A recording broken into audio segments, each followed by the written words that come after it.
ఈ వీడియోలో మనం ఎక్సర్సైజ్ 4Cలో క్వశ్చన్ నెంబర్ 3 ఎలా సాల్వ్ చేయాలి నేర్చుకోబోతున్నాం.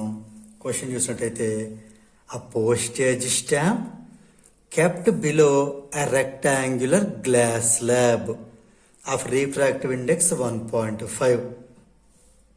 ఇది ఎవరి రిఫ్రాక్టివ్ ఇండెక్స్? ఈ మెటీరియల్. ఏ మెటీరియల్? గ్లాస్ యొక్క refractive index when viewed from vertically above it. Okay, appears to be raised by 7 mm.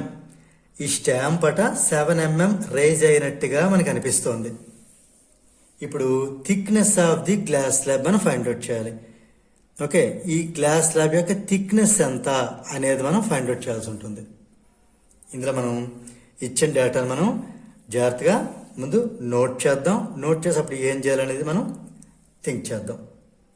First refractive index చూడడం జరిగింది కదా, దీన్ని మనం మ్యూతో డినోట్ చేస్తాం. Refractive index of glass with respect to air is 1.5 అంటే 15/10. Decimal remove చేస్తే into 10/10 చేయాలి. Point తర్వాత ఒక డిజిట్ ఉంది కాబట్టి ఇది 5 3s are 5 2s are. Next ఇది ఎంత రైజ్ అయినట్టు అనిపిస్తోంది? 7 mm. ఇది మనకి హైట్ రైజ్డ్ అని తీసుకుందాం. హైట్ రైజ్డ్ ఎంతట? 7 mm. 7 mm అంటే ఇది మనకి 7/10 cm. ఓకే, ఇది సెంటీమీటర్ కన్వర్ట్ చేస్తే 7/10 సెంటీమీటర్. ఇప్పుడు మనం ఏం ఫైండ్ అవుట్ చేయాలి?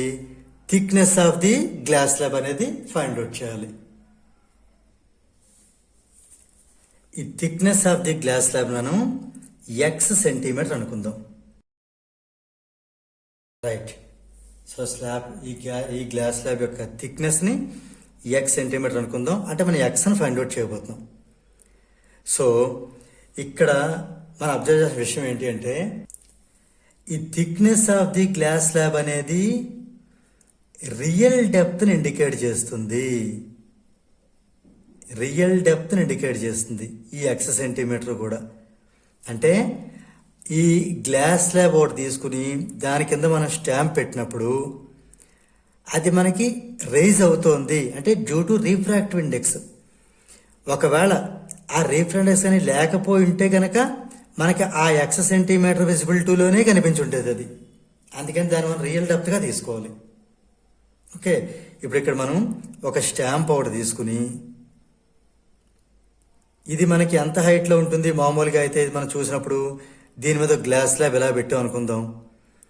ఇలా గ్లాస్ స్లాబ్ పెట్టినప్పుడు ఇప్పుడు దీన్ని మనం అబ్జర్వ్ చేస్తే జనరల్గా అయితే ఈ స్లాబ్కి ఎంత అయితే థిక్నెస్ ఉందో అంత థిక్నెస్లోనే ఈ స్టాంప్ మనకి కనిపించాలి.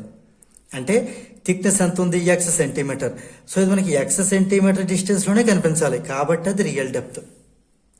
కానీ ఇది 7/10 సెంటీమీటర్ రైజ్ అయిపోవడం వల్ల దీని అపారెంట్ డెప్త్ ఎంత కనిపిస్తోంది?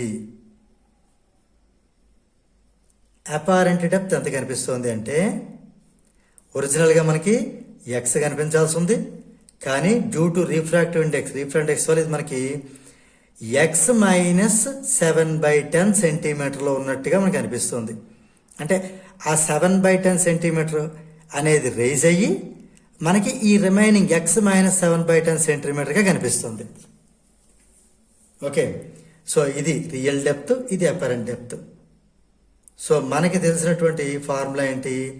Refractive index is nothing but real depth by apparent depth.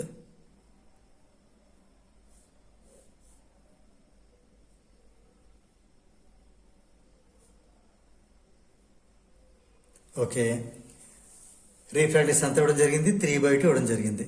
So 3/2 is equal to రియల్గా అయితే ఇది మనకి ఈ గ్లాస్ స్లాబ్ ఎంత థిక్నెస్ ఉందో అంత డిస్టెన్స్లోనే కనిపించాలి కాబట్టి రియల్గా అయితే x. అది 7 mm అంటే నథింగ్ బట్ 7/10 సెంటీమీటర్ రైజ్ అయిపోవడం వల్ల అంటే కింద నుంచి అంత హైట్ అది కవర్ చేయడం వల్ల మొత్తం xలో నుంచి మనకి x - 7/10 ఈ హైట్లో మనకి కనిపిస్తుంది. ఇది జాగ్రత్త ఇంకొకసారి వినండి, మీకు అర్థమవుతుంది. సో ఇప్పుడు దీన్ని మనం సింప్లిఫై చేయాలి. క్రాస్ మల్టిప్లై ఏం చేద్దాం? ఈ 3తో దీన్ని మల్టిప్లై చేద్దాం. 3 into X minus 7/10 is equal to 2 into X 2x. 3 into X is 3x minus 3 7 21/10 is equal to 2x. మన ఎక్స్పాండ్ అవుట్ చేయాలంటే ఈ 2x తీసుకొచ్చేస్తే -2x అవుతుంది. అట్ ది సేమ్ టైం ఈ -21/10 ఉందా, దీన్ని రైట్ సైడ్ మూవ్ చేద్దాం. ఇంక నార్మల్ సింప్లిఫికేషన్ ఇది. 3x మైనస్ 2x అనేది x అవుతుంది. -21/10 అటు వెళ్తే +21/10 అవుతుంది, అంటే 2.1 అవుతుంది. దేర్ ఫోర్ x అనేది 2.1 యూనిట్స్ ఏంటి, సెంటీమీటర్స్. ఓకే, ఈ x అనేది మనం ఏంటని చెప్తున్నాం, real depth. Real depth nothing but thickness of the glass slab. Therefore the thickness of the glass slab is 2.1 centimetre. Right, అంటే 2.1 సెంటీమీటర్ ఉండి థిక్నెస్ అనే గ్లాస్ స్లాబ్లోంచి మనం ఒక స్టాంప్ని చూసినప్పుడు అది 7/10 సెంటీమీటర్ పైకి వచ్చి అంత హైట్ వచ్చినట్టుగా మనకు కనిపిస్తుంది. ఇది ప్రాబ్లం యొక్క మీనింగ్. సో దీంతో మనకి ఈ ప్రాబ్లం నెంబర్ 3 అనేది కంప్లీట్ అయింది.